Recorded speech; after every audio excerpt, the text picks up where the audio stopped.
President Zelensky, thank you so much for joining the Sunday briefing. Thanks so much. Hi. Hi there. I want to get your reaction to this peace deal that we're seeing unfold in Gaza. We are watching scenes of celebration that a short while ago seemed impossible, and very soon we're going to see the hostages come home. Does seeing this deal reached between Israel and Hamas give you renewed hope that President Trump can achieve a similar outcome for Ukraine?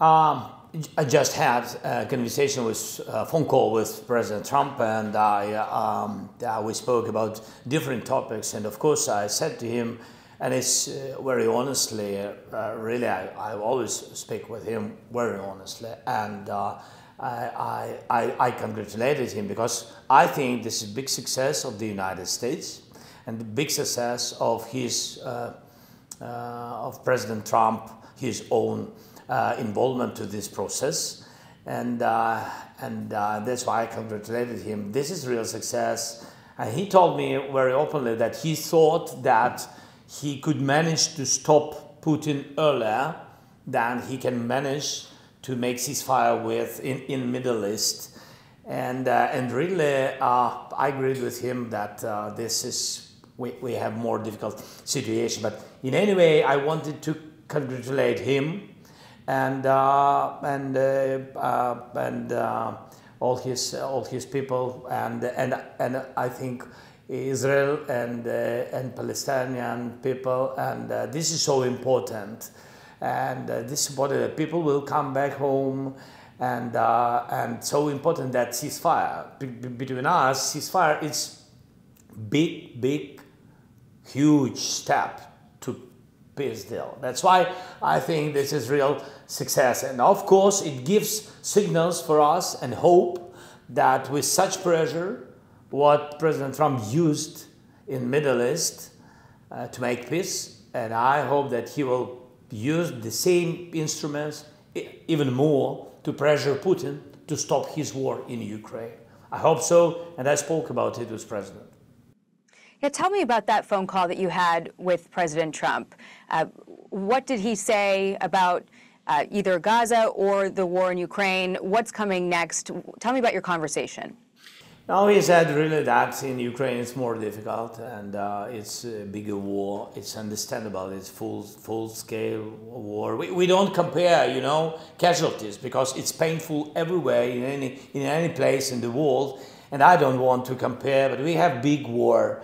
And Russia is a big state, real big state, and they began first, occupations more than 10 years ago. This is really very difficult situation.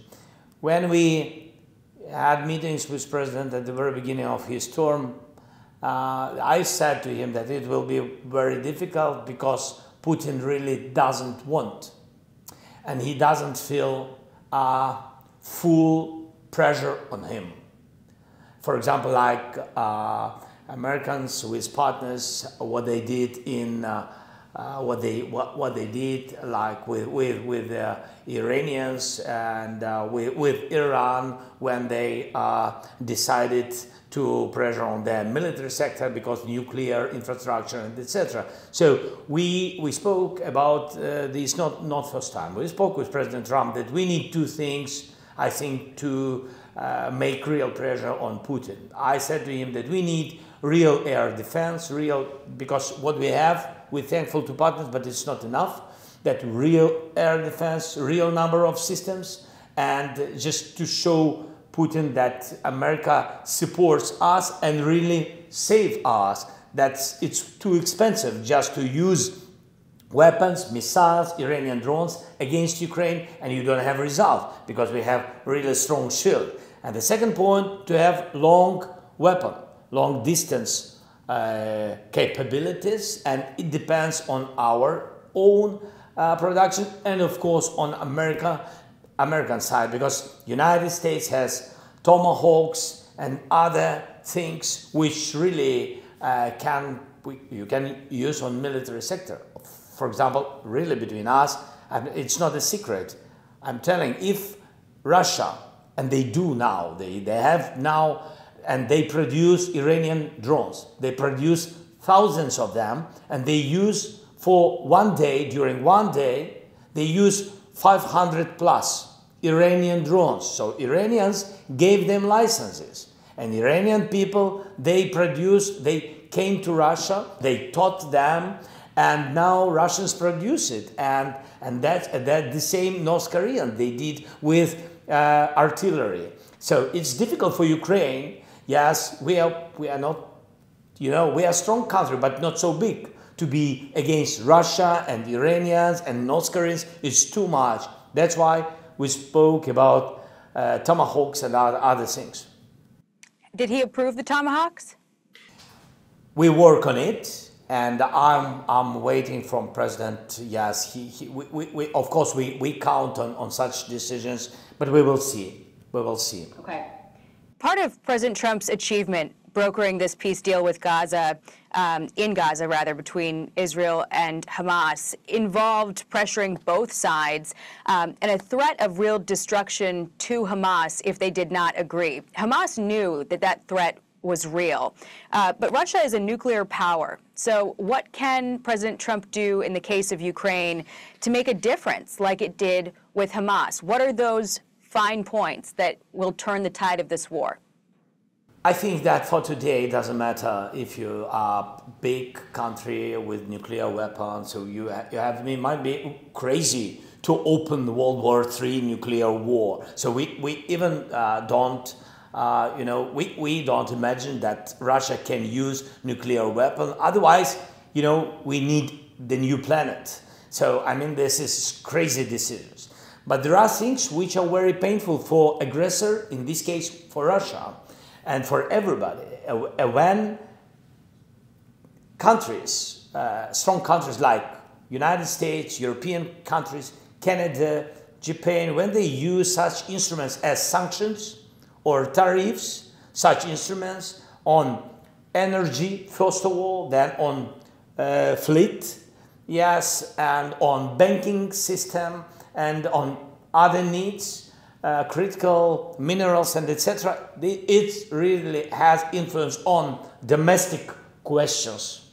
So I think number one is sanctions and tariffs, and if the United States will put all the sanctions on Russia, first of all energy sector and of course banking sector, not to give them possibility to circumvent sanctions, they always do it, to speak with other countries from global south who really help Russia really each day between us. Even those countries who are very positive to America and personally to Trump, President Trump, and who are very positive, by the way, to Ukraine. But they, balancing between Ukraine and Russia because of economic benefits. So we need strong sanctions on Russia. This is number one. I think so.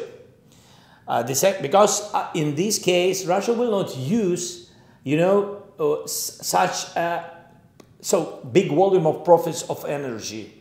And for example, Russia uses now $350 billion just for the military, for this war, for their military sector. That's why they produce so many drones, so many expensive missiles and artillery rounds and etc. And they a lot of money put to the contracts between, as I said, North Korean. By the way, they help North Koreans strengthen their army, because they give them money, and this is the sector. So sanctions is very important.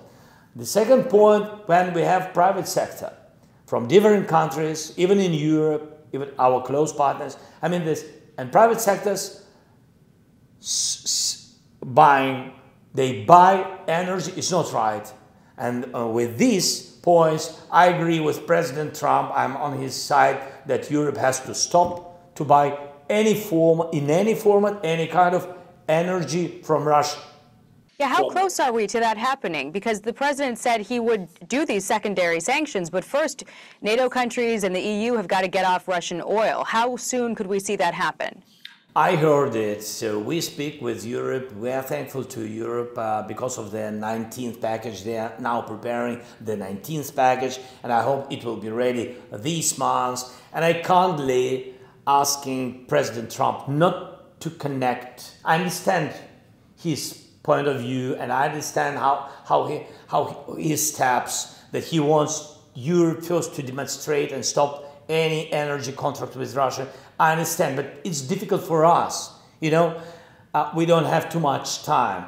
And that's why, of course, for me, it's better if United States will make in parallel way decisions. Secondary sanctions, very painful for Russia.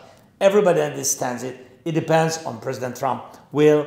And I agree with President. I'm asking him to put this, to support this package of secondary sanctions.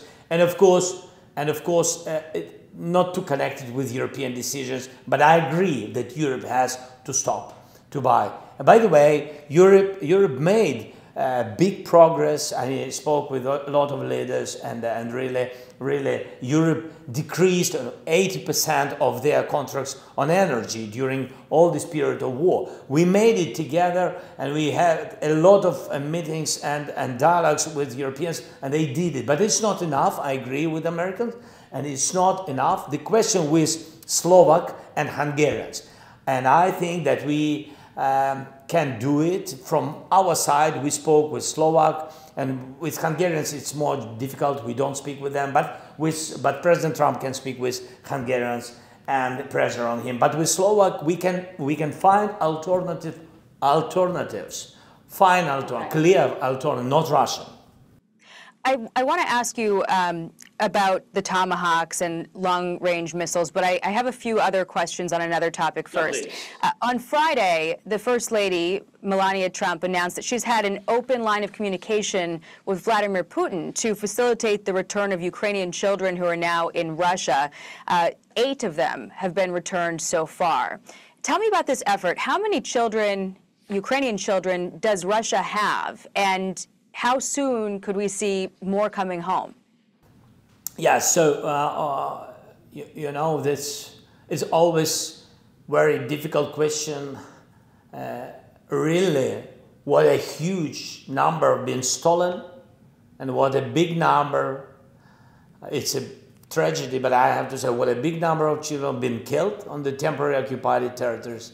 Because during the war, a lot of victims, a lot of casualties, a lot of.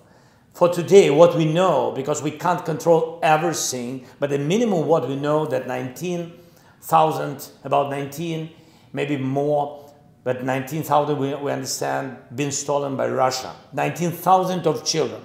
Then 1,600 we already brought to Ukraine. Yeah, we have the program Bring Kids Back. We have 40 countries who are in this coalition of helping to bring back children, and I'm thankful to all the countries, and I'm thankful to the United States, and we are very thankful to other participants, and Qatar. They made a lot of pressure on Russia and brought kids back. So I'm thankful for First Lady. Yes, I think. How much of a difference did Melania Trump's involvement make here? Did that really move the needle? They had, so first of all, First Lady of the United States, it was the first big step, and I think that during General Assembly in New York, they made a meeting between First Lady of the United States and First Lady of Ukraine, my wife, and we spoke just about it also with President Trump, and it was very, very good conversation, and very important conversation. They spoke, you know, about our children, what we have to do, how to involve the United States more to this process. You know, it will not be never enough presidents, first ladies, countries to manage this, you know, this sensitive topic, because to bring thousands of children back, there is no any person who can do it alone. So, because it's a huge task. But in any way, I'm thankful to President Trump, and I'm thankful to First Lady that they have contact with the First Lady of Ukraine, and for this step. So we are very thankful if First Lady of the United States, she will continue this work. And I understand that there are a lot of challenges in the United States, but God bless. I think this topic is also will be in focus of First Lady and of the United States. It's nice to hear some good news every once in a while. I also want to ask about the Nobel Peace Prize. You have personally witnessed President Trump's commitment to brokering peace across the world. You've seen the kind of pressure that he applies to get it done. Sometimes you've been on the receiving end of that pressure. This year's Nobel Peace Prize went to Venezuela's opposition leader. What was your reaction to that? Do you think that President Trump should be nominated next year? Would you do it? I think that we will be very happy to nominate President Trump next year for Nobel Prize if he will, because only him for today, only him can. So if he will pressure and stop Putin, if he will put Putin at the table of dialogue, negotiations, if President Trump will stop these killings, and I think that ceasefire, sometimes we understand that ceasefire is not, it's not really finishing the war, but between us, we understand that ceasefire, this is the biggest step to the final, to finish the war, really. So I think that if President Trump will do it during this year, and of course we want as early as possible, because we want to stop this war and always supported President Trump. So that's why, but if he will do it, I hope so, and God bless that he can do it. Of course, in this case, we will nominate him, and we will be proud to congratulate him. Wonderful. I also want to ask you about these long-range missiles. Last month, President Trump said that Russia's military is a paper tiger. He said that Ukraine is positioned to win back all of its territory, and he's been considering giving these Tomahawks to Ukraine, giving Ukraine access to the Tomahawks. He said, though, first he would want to know what Ukraine would hit with those missiles. Have you told the president what kinds of targets Ukraine would want to hit, and has he made any indication that an answer will come soon? Yes, it goes, two-way. So Russians, they sell energy, they have money, they put money to military, for us, military goals. And that's why I think that the most important to decrease possibility Russia continue such long war. And that's only one way how to do. Or pressure Putin diplomatically, and if President Trump as quick as possible will do it, it's better for all of us. Or to pressure on him on the battlefield, but first of all, decreasing capabilities, it's been possibilities for Russia continue the war. So it's only military goals, only military. We never, even with all, with all this pain of losses of our families and our soldiers and our civilians and children, even with all this pain, but our people, we never attacked their civilians. This is the big difference between Ukraine and Russia. That's why if we speak about long range, we speak only about military goals. That's it. On the long-range strikes, the president recently signed off on plans to share intelligence to facilitate Ukraine's ability to conduct those long-range strikes into Russia. But according to some reports, U.S. officials were waiting on written instructions from the White House to begin sharing that intelligence. Has that happened yet? I can't share, sorry, JK, I can't share everything about intelligence with you, with pleasure, but I can't. So, what? Put another way, are you comfortable where things are right now? We are comfortable how our two intelligences, our two institutions work. They have very strong relations for today. Okay. And Russia and Ukraine have been exchanging strikes on energy infrastructure. What is the situation like on the battlefield, and what are your concerns heading into this winter? This is what I shared when I was in Washington with President. I said to him, when Russia tries to sell you, Mr. President, that they can, and they are such strong, that they can occupy East You will see closer to winter when they will not do it because they are not so strong as they speak. It's just, war marketing, and that's it, of Putin. That's why I said you will see that they will attack our infrastructure, civilian infrastructure. First of all, of course, energy, electricity and gas. And also railway, they attacked railway civilians, not with military. I mean, this just railway, they attacked a lot already. So it means that they don't know what to do, how to sell according to their propaganda in their country, how to sell, some successes. So on the battlefield, they're not, there is no success. And there is no any kind of victory, so they don't have any successful goals. What they said to President Trump, and by the way, to some European leaders, they tried to sell this information, but they are losing. They don't have their goals, but that's why they're trying to push this, really. Energy terror, what they want to do. Of course, we defend with those capabilities what we have, not enough. As I said to you and to President today, that we don't have enough. Really, we have the question with this problem, real problem.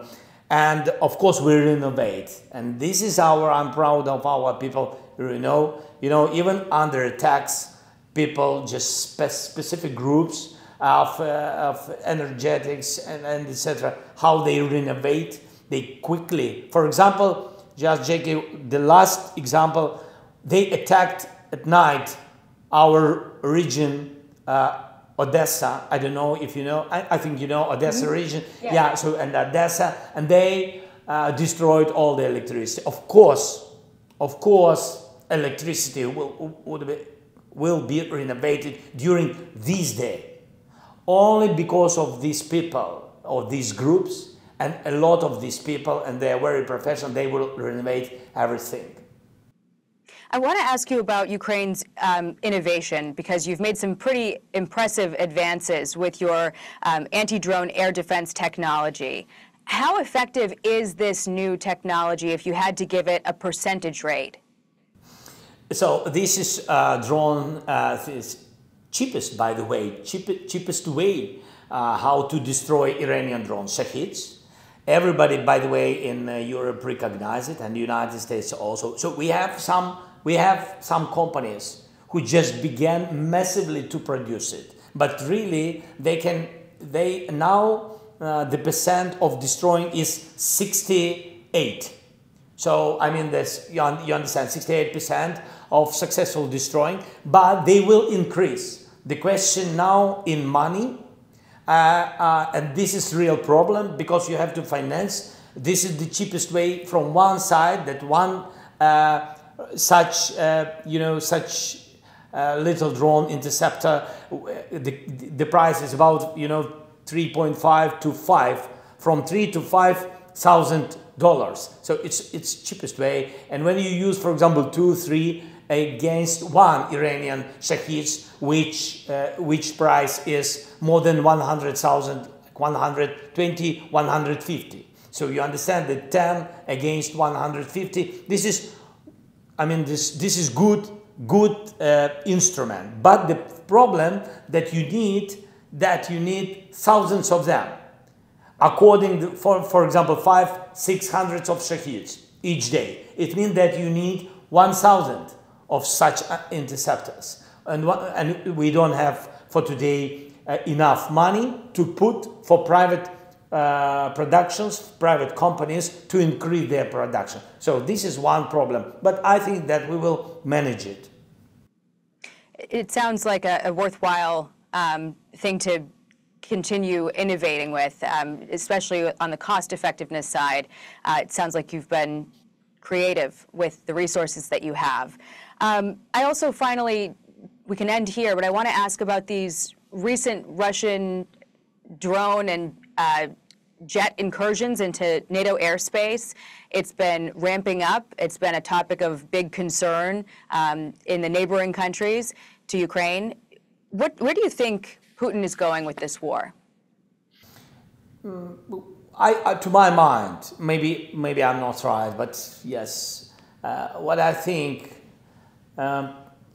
some reasons, and after these attacks, I think this is successful steps of Putin, how to pressure on Europe. So the first point, he wanted to see real reaction of Europe, and I think that it was not loud enough, and he didn't see real reaction. The second point, not political, very practical, that he saw what air defense capabilities, how Europe is ready for one or another attack. Yes? You see these as a test, then? I think, yes, it was a test. And he saw, so he looked at Nordic countries. He looked at the reaction of Poland, first of all, because Poland is a big country and he's the big neighbor of Ukraine, and it's a NATO country, 40 million country, by the way, 40 million population, so it's a big country. And he put there, we have analytics that 23 drones, but maybe 19. And the military sector of Poland, they could destroy 4. And it was not about missiles. And God bless. Not ballistic, not cruise missiles, just drones. And not all of them being Iranian Shaheeds. Some of them been more simple. And they destroyed 20%. So, and I think that was the test of Putin. And then what he did, I said it like the first reason, just to make a pressure on some European countries who are ready to provide Ukraine support like air defense during winter. And that's why you understand for what, yes, to decrease the number of air defense delivering to Ukraine. To deter the help. Yes. And the last point, what I think, just to remind to everybody, and I said it to Europeans, look at this situation. He made the same with Crimea, when he did some things, but not with drones, because 10 years ago it was not about the drones, other weapon he used. So he made tests with Crimea and looked at reaction of the United States, and it was weak reaction, I think so, not enough. And also to European, and European reaction was weak, and Global South was weak at his first steps to Crimea. That's why I said, I think this is the most dangerous reason, if I'm right, that he's testing and preparing his society. With Crimea, he began to prepare his Russian society that Crimea can be under occupation. And that's why I think this is very dangerous for Poland. And we heard for Poland and Baltic and other countries, because we heard not only drones, we heard their messages in media that we think about Baltic and we think about Poland, we have to think about it. So they are preparing messages for Russian society. This is dangerous. History is the most important teacher. We'll have to leave it there. President Volodymyr Zelensky, thank you so much for joining the Sunday briefing. We hope to have you back again soon, sir. Thank you so much, Jackie. All the best. God bless you.